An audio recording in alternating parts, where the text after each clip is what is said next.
It's a pleasure for me as President of the International Astronautical Federation to welcome all you today to the concluding session of the Global Networking Forum for this ISC 2017, which has been a huge success. In particular, I want to thank Premier Wazaril, Minister Hamilton Smith, and Lord Mayor Hayes for their support and presence. Now, let me please introduce our distinguished speaker for today. Elon Musk is founder, CEO, and lead designer of SpaceX. Elon founded SpaceX in 2002 with the goal of revolutionizing space technology and ultimately enabling humans to become a multiplanetary species. Today, he will provide an update on those plans first shared at ISC 2016 in Guadalajara last year. SpaceX has had a number of firsts, including the first private company to deliver cargo to and from the International Space Station, the first entity to land an orbital class booster back on land and on drone ships out of sea, and the first to refly an orbital class booster. In addition to SpaceX, he's also the CEO of Tesla Motors and chairman of SolarCity. Please join me in welcoming Elon Musk. All right. Hey. Thank you. Oh, it's so good.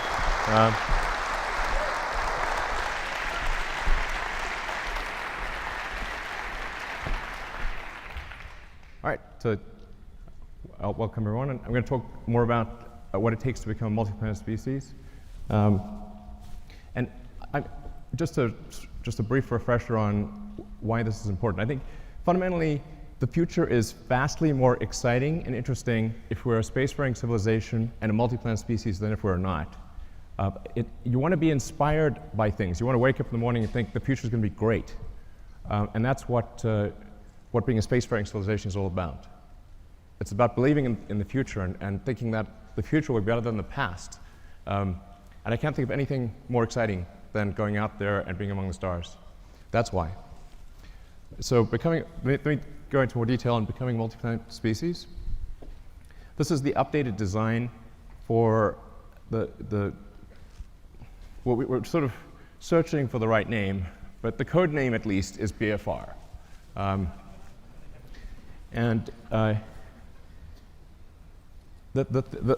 Probably the most important thing that I want to convey in this presentation is that I think we have figured out how to pay for it. This is very important. So, in last year's presentation, we're really searching for what the right way, how do we pay for this thing? We went through various ideas, Kickstarter, collecting underpants. These didn't pan out. But now we think we've got a way to do it, which is to have a smaller vehicle, still pretty big, but one that can serve one that can do everything that's needed in the greater Earth orbit activity. So essentially, we want to make our current vehicles redundant. We want to have one system, one booster and ship that replaces Falcon 9, Falcon Heavy, and Dragon.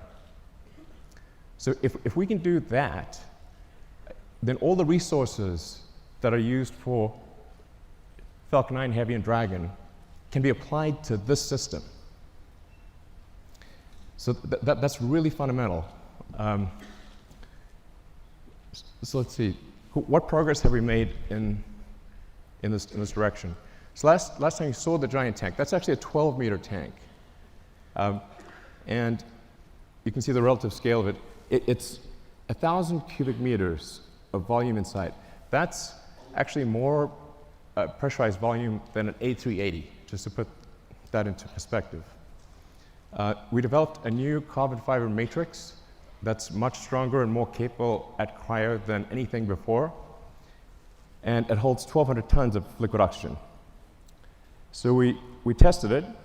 So we successfully tested it up to its design pressure. And then went a little further. So we wanted to see where it would break. And we found out where it would break. It shot about 300 feet into the air and landed in the ocean.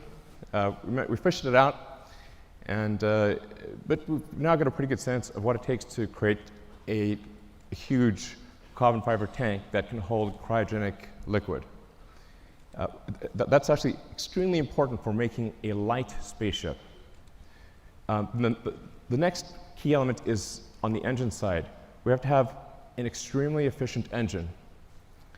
So the Raptor engine will be the highest thrust to weight engine, we believe, of any engine of any kind ever made. We already have now 1,200 seconds of firing across 42 main engine tests. We fired it for 100 seconds. It could fire for much longer than 100 seconds. That's just the size of the test tanks. And then the duration of the firing you're seeing right now is about 40 seconds, which is the length of the firing for landing on Mars. The test engine currently operates at 200 atmospheres, or 200 bar. The flight engine will be at 250 bar, and then we believe over time we could probably get that to a little over 300 bar. The next key element is propulsive landing. So in order to land on a place like the moon, where there is no atmosphere and certainly no runways, or to land on Mars, where the atmosphere is too thin to land, even if there were runways to land with a wing, you really have to get propulsive landing perfect. So that's what we've been practicing with Falcon 9. So this is just a series of landing videos. I think these are quite mesmerizing. But we now have 16 successful landings in a row. And that's with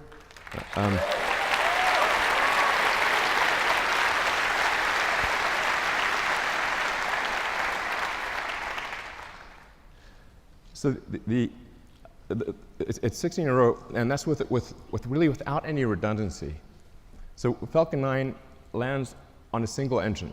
And the final landing is always done with a single engine, whereas BFR will always have multi-engine out capability. So if you can get to a very high reliability with even a single engine, and then you can land and then you can land with either of two engines, I think we can get to a landing reliability that is on par with the safest commercial airliners. So you can essentially count on the landing. It's not like you want minimum pucker factor on landing. So,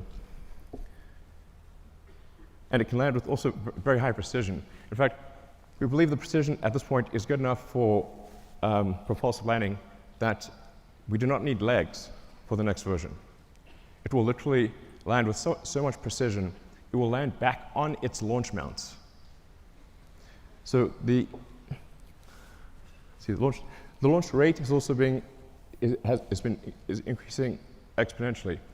Particularly when you take tanking or refilling on orbit into account, and taking the idea of establishing a self-sustaining base on Mars or the moon or elsewhere, seriously, you need ultimately thousands of ships and tens of thousands of retanking or refilling operations, which means you need many launches per day. You really need to be looking, in terms of how many landings are occurring, you need to be looking at your watch, not your calendar. So while this is quite a high launch rate that we're talking about here, by conventional standards, it's still a very small launch rate compared to what will ultimately be needed. But just for those who are unfamiliar with how many orbital launches occur every year, it's approximately 60 orbital launches occur per year, which means if SpaceX does do something like 30 launches next year, it'll be approximately half of all orbital launches that occur on Earth. The next thing is a key technology is automated rendezvous and docking. So in order to retank or refill the spaceship in orbit, you have to be able to rendezvous and dock with the spaceship with very high precision and transfer propellant. So that's one of the things that we've perfected with Dragon. Dragon 1 will do an automated rendezvous and docking without any pilot control to the space station. Dragon 1 currently uses the Canadarm for the final placement onto the space station. Dragon 2, which launches next year, will not need to use the Canadarm. So Dragon 2 will directly dock with the space station. And it can do so with zero human intervention. So you just press go, and it will dock. Dragon has also allowed us to perfect heat shield technology. So when you enter at high velocity, you'll melt almost anything. The reason meteors don't reach Earth is they melt or disintegrate before they reach the ground, unless they're very big. So you have to have a sophisticated heat shield technology that can withstand unbelievably high temperatures. And that's what we've been perfecting with Dragon, and also a key part of any planet colonizing system. Next slide. So Falcon 1, this is where we started out. You know, a lot of people really only heard of SpaceX relatively recently. So they may think, say, Falcon 9 and Dragon just instantly appeared, and that's how it always was. But it wasn't. We started off with just a few people who really didn't know how to make rockets. And the reason I ended up being the chief engineer or chief designer was not because I wanted to, it's because I couldn't hire anyone. Nobody good would join. So ended up being that by default. And I messed up the first three launches. The first three launches failed. Unfortunately, the fourth launch, which was that was the last money that we had for Falcon 1, the fourth launch worked, or that would have been it for SpaceX. But fate liked us that day. So the fourth launch worked. And it's interesting, today is the 9th anniversary of that launch. So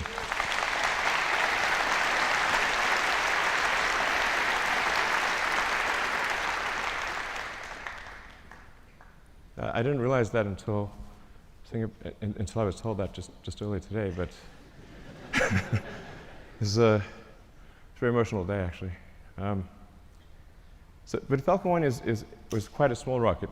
When we were doing Falcon 1, we were really trying to figure out what is the smallest useful payload that we could get to orbit. I thought, okay, something around half a ton to orbit would be able to launch, that can launch a decent-sized small satellite to low Earth orbit, and that's why we sized Falcon 1. But it's really quite small compared to Falcon 9. So Falcon 9, particularly when you factor in payload, Falcon 9 is many times more, it's sort of on the order of 30 times more payload than Falcon 1. And Falcon 9 has reuse of the primary booster, which is the most expensive part of the rocket, and hopefully soon reuse of the fairing, the big nose cone at the front. So we think we can probably get to something like somewhere between 70 and 80% reusability with the Falcon 9 system. And hopefully towards the end of this year, we'll be launching Falcon Heavy, which is, Falcon Heavy ended up being a much more complex program than we thought. It sounds easy.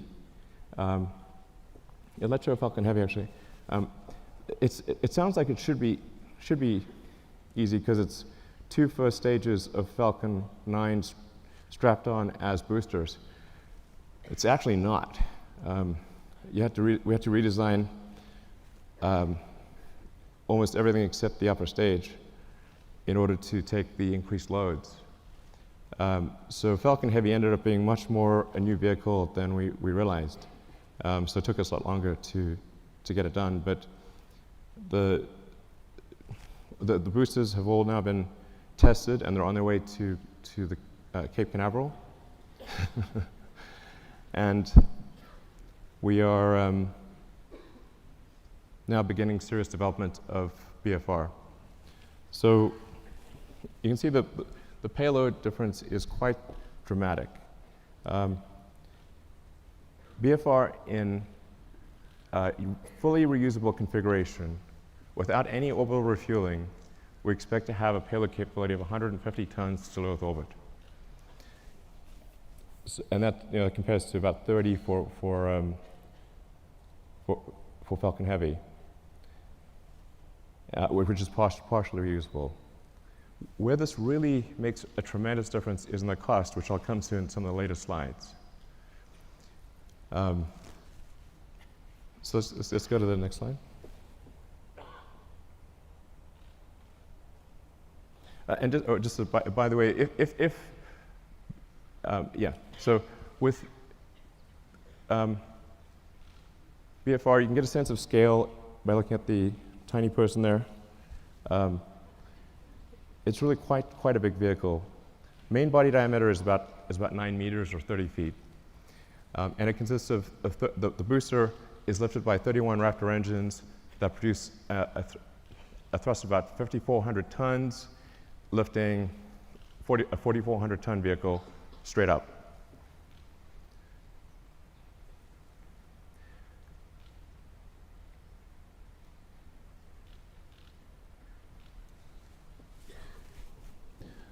So then, just the basics about the ship: 48-meter length, dry mass we're expecting to be about 85 tons. Or technically, our design says 75 tons, but inevitably there's mass growth.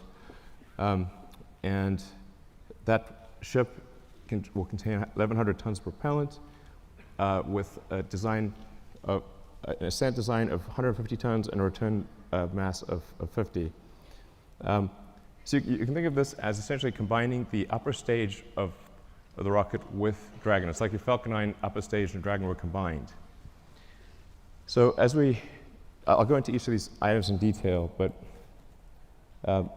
you've got obviously the engine section in the rear, the propellant tanks in the middle, and then a large payload bay in the front. And that payload bay is actually 8 stories tall. In fact, you can fit a whole stack of Falcon 1 rockets in the payload bay. Compared to the design I showed last time, you'll see that there is a small delta wing at the back of the rocket. The reason for that is in order to expand the mission envelope of the BFR spaceship. Depending on whether you're landing or you're entering a planet or a moon that has no atmosphere, a thin atmosphere, or a dense atmosphere, and depending on whether you're re-entering with no payload in the front, a small payload, or a heavy payload, you have to balance the rocket out as it's coming in. And so the delta wing at the back, which also includes a split flap for pitch and roll control, allows us to control the pitch angle despite having a wide range of payloads in the nose and a wide range of atmospheric densities. So we try to avoid having the delta wing, but it was necessary in order to generalize the capability of the spaceship such that it could land anywhere in the solar system. So let's look at a couple of things in detail.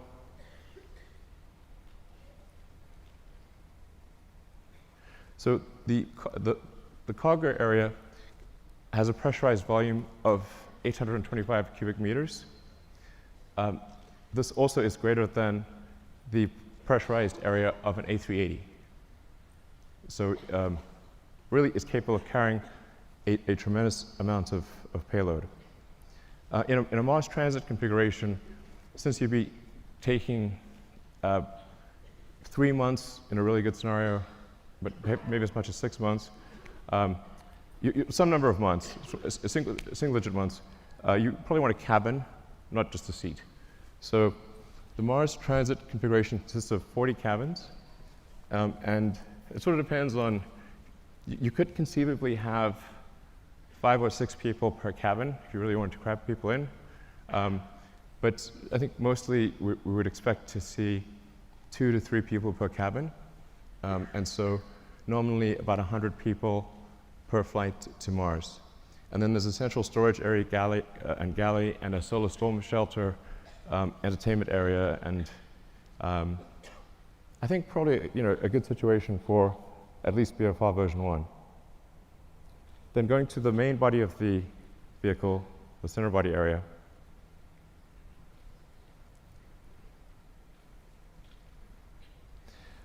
This is where the propellant is located. And this is subcooled methane and oxygen. So as you chill the methane and oxygen below its liquid point, you get a fairly meaningful density increase. You get on the order of 10 to 12% density increase, which makes quite a big difference for the propellant load. So we're expecting to carry 240 tons of CH4 and 860 tons of oxygen. In the fuel tank are header tanks. So when you come in for a landing, your orientation may change quite significantly, so you can't have the propellant just slushing around all over in the main tanks. You have to have the header tanks that can feed the main engines with precision. So that's what you see immersed in the fuel tank. Then the engine section.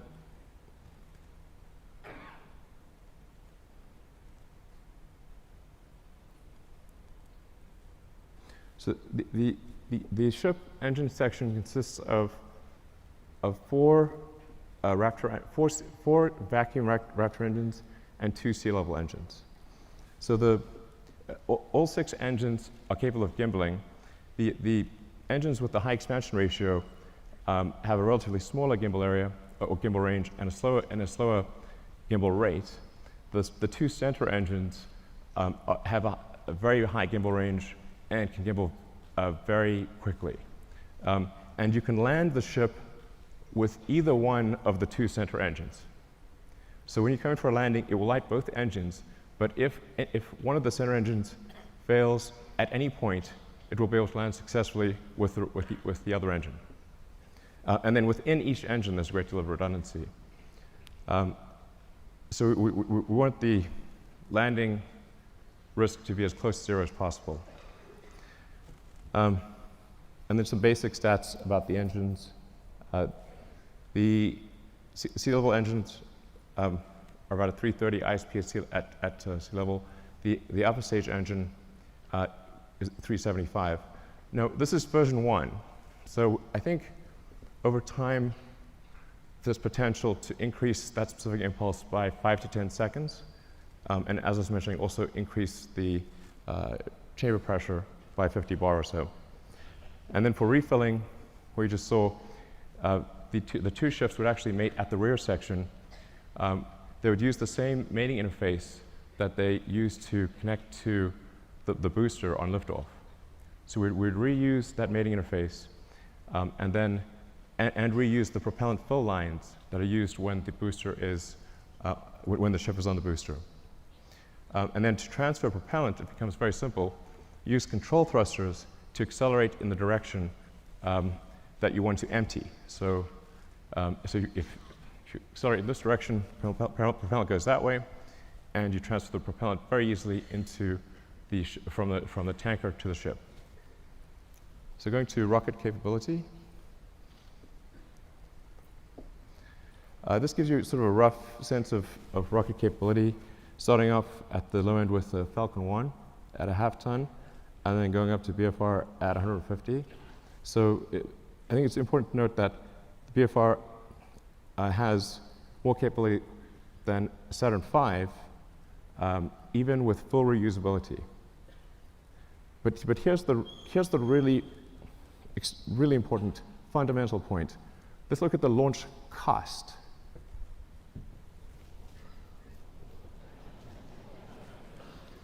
The order reverses.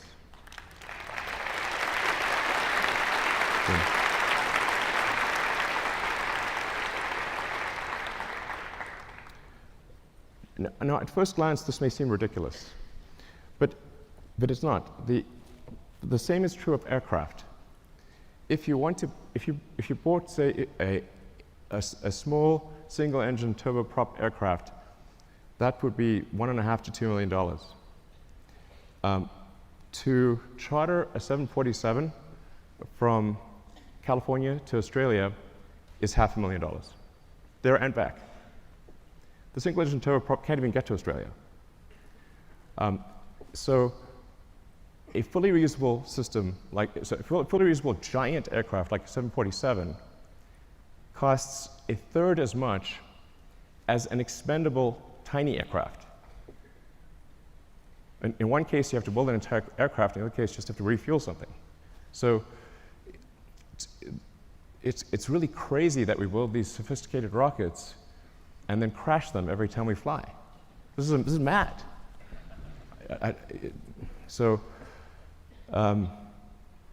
Yeah, this is I can't emphasize how profound this is and how important reusability is. And often I'll be told, but you could get more payload if you made it expendable. I say, yes, you could also get more payload from an aircraft if you got rid of the landing gear and the flaps and just parachute it out when you got to your destination. But that would be crazy, and you would sell 0 aircraft. So reusability is absolutely fundamental. Now I want to talk about the value of orbital refilling. This is also extremely important. So if you just fly BFR to orbit and don't do any refilling, it's pretty good. You'll get 150 tons to low Earth orbit and have no fuel to go anywhere else. However, if you send up tankers and refill in orbit, you can refill the tanks all the way to the top and get 150 tons all the way to Mars. And if the tanker has high reuse capability, then you're just paying for the cost of propellant. And the cost of oxygen is extremely low, and the cost of methane is extremely low. So if that's all you're dealing with, the cost of refilling your spaceship on orbit is tiny, and you can get 150 tons all the way to Mars. So automated rendezvous and docking and refilling, absolutely fundamental. So then getting back to the question of how do we pay for this system, this is really, as I said, quite a profound, I wouldn't call it a breakthrough, but realization that if we can build a system that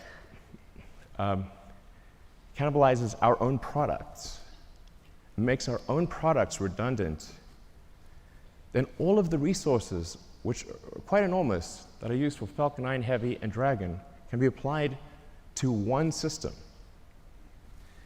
Some of our customers are conservative, and they want to see BFR fly several times before they're comfortable launching on it. So what we plan to do is to build ahead and have a stock of Falcon 9 and Dragon vehicles, so that customers can be comfortable. If they want to use the old rocket, the old spacecraft, they can do that, because we'll have a bunch in stock. But all of our resources will then turn towards building BFR. And we believe that we can do this with the revenue that we receive for launching satellites and for servicing the space station. So going to the satellites portion, the size of this being a 9-meter diameter vehicle is a huge enabler for new satellites. We can actually send something that is almost 9 meters in diameter to orbit. So for example, if you want to do a new Hubble, you could send a mirror that has 10 times the surface area of the current Hubble as a single unit. It doesn't have to unfold or anything. And or you can send a large number of small satellites. You can do whatever you like. You can actually also go around and, if you wanted to collect old satellites or clean up space debris, you can just use the sort of chomper over there and go around and collect satellites or collect space debris if you want. So that may be something we have to do in the future. But that fairing would open up and retract and come back down. So it enables launching of Earth satellites that are significantly larger than anything we've done before, or significantly more satellites at a time than anything that's been done before. It's also intended to be able to service the space station.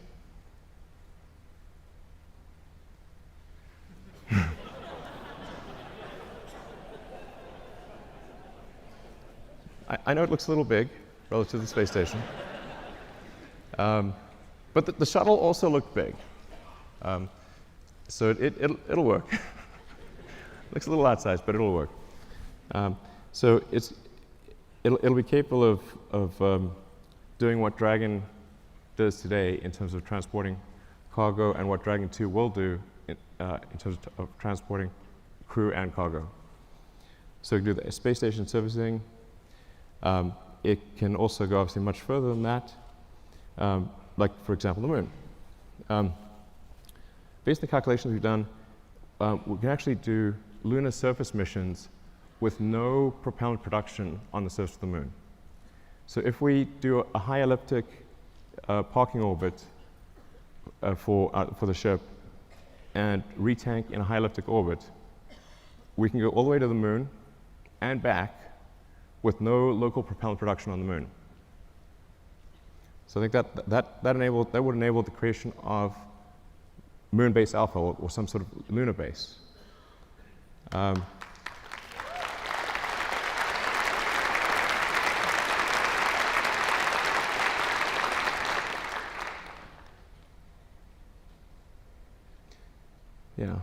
it's quite captivating.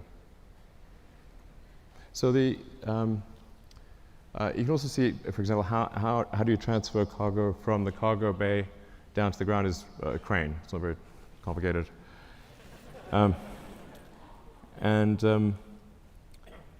Yeah, but so this will enable the creation of a lunar base. And it's 2017. I mean, we should have a lunar base by now. What the hell's going on?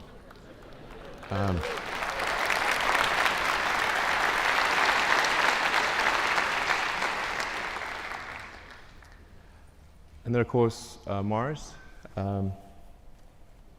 becoming a multi-planet species.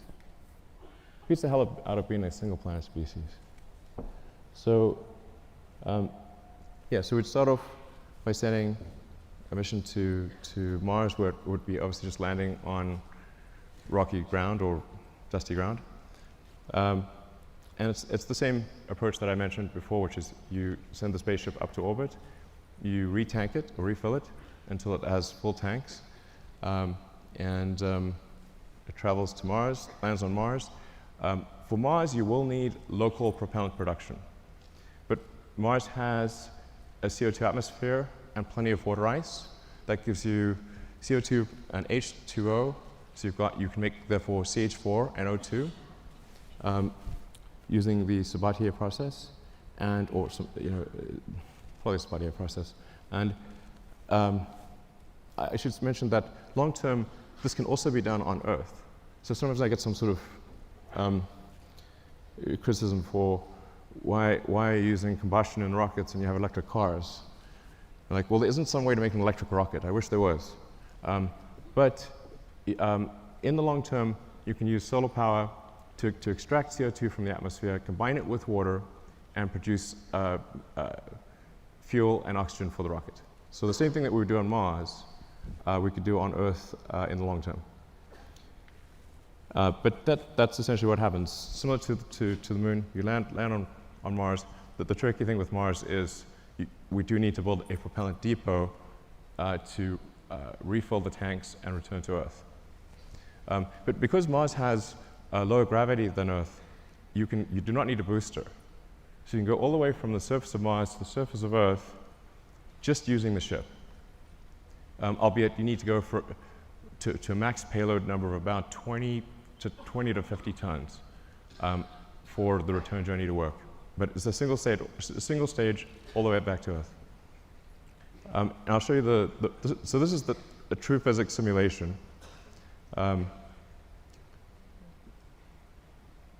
This will last about a minute. So you come in, you're entering very quickly, going 7.5 kilometers a second. For Mars, there will be some ablation of the heat shield. So it's just like a sort of brake pad wearing away. It is a multi-use heat shield, but unlike for Earth operations, it's coming in hot enough that you will see some wear of the heat shield. But because Mars has an atmosphere, albeit not a particularly dense one, you can remove almost all the energy aerodynamically. And we've proven out supersonic retropropulsion many times with Falcon 9, so we feel very comfortable about that. This is because it's sort of, you can see it's sort of a mesh system. It's not meant to be sort of particularly pretty because it's just trying to simulate the physics of it. But the size of the cone gives you a rough approximation for how much thrust the engines are producing.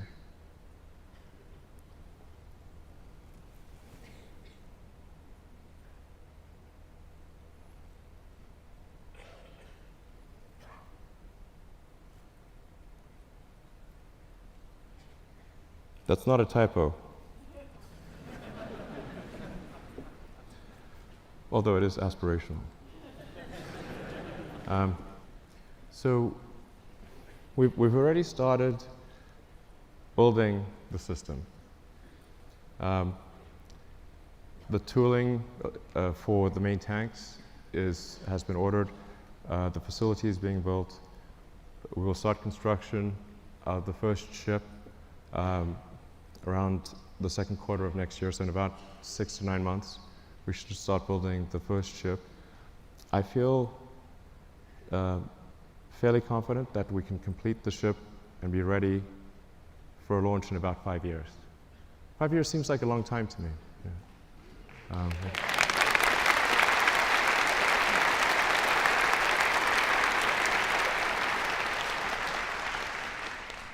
And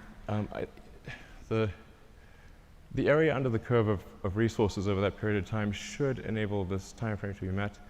But if not this time frame, I think pretty soon thereafter.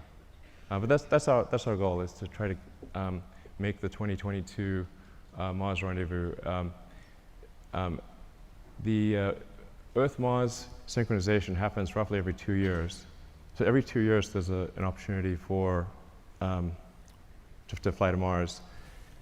So then in 2024, we want to try to fly 4 ships, 2 of which would be crewed, and 2 of which, two cargo and two crew. The goal of these initial missions is to find the best source of water. That's for the first mission. And then the second mission, the goal is to build the propellant plant.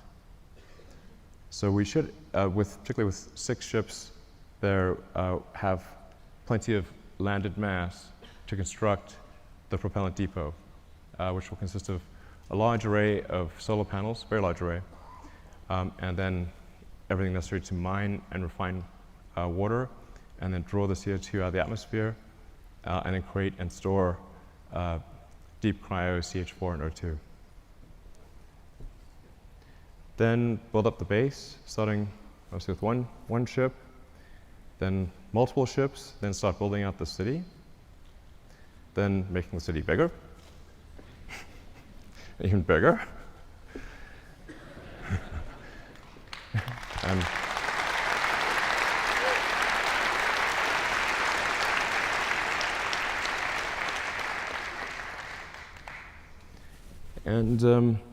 Yeah, and over time, terraforming Mars and making it really a nice place to be. You can do it, Elon! Thanks. Give me a.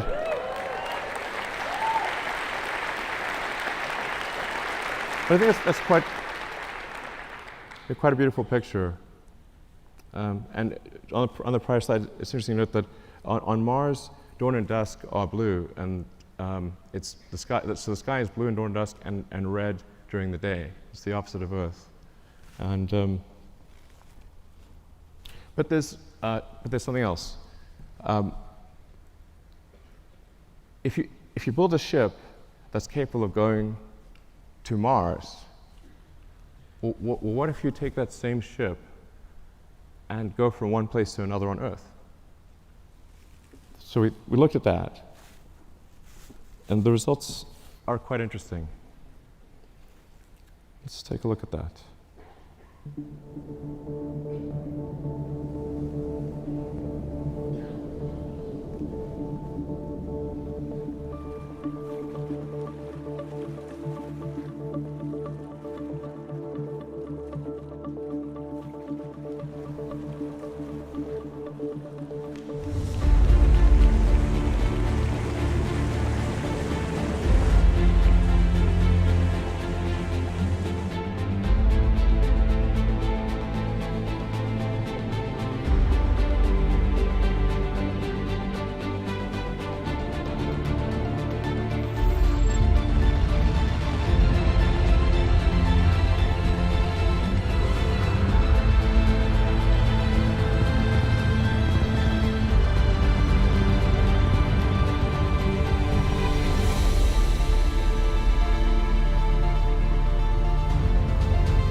Traveling at 27,000 kilometers an hour, or roughly 18,000 miles an hour.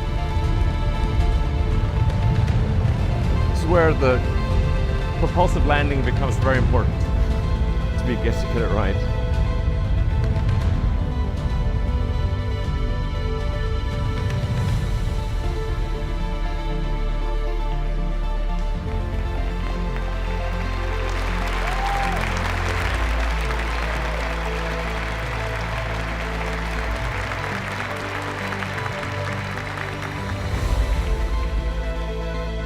So most of what people consider to be long-distance trips would be completed in less than half an hour, which is...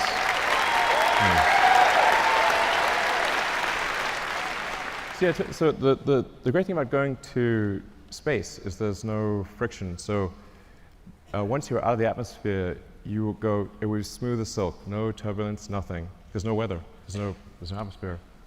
And you can get to most long-distance places, like I said, in less than half an hour. And if we're building this thing to go to the Moon and Mars, then why not go to other places on Earth as well? All right, thank you.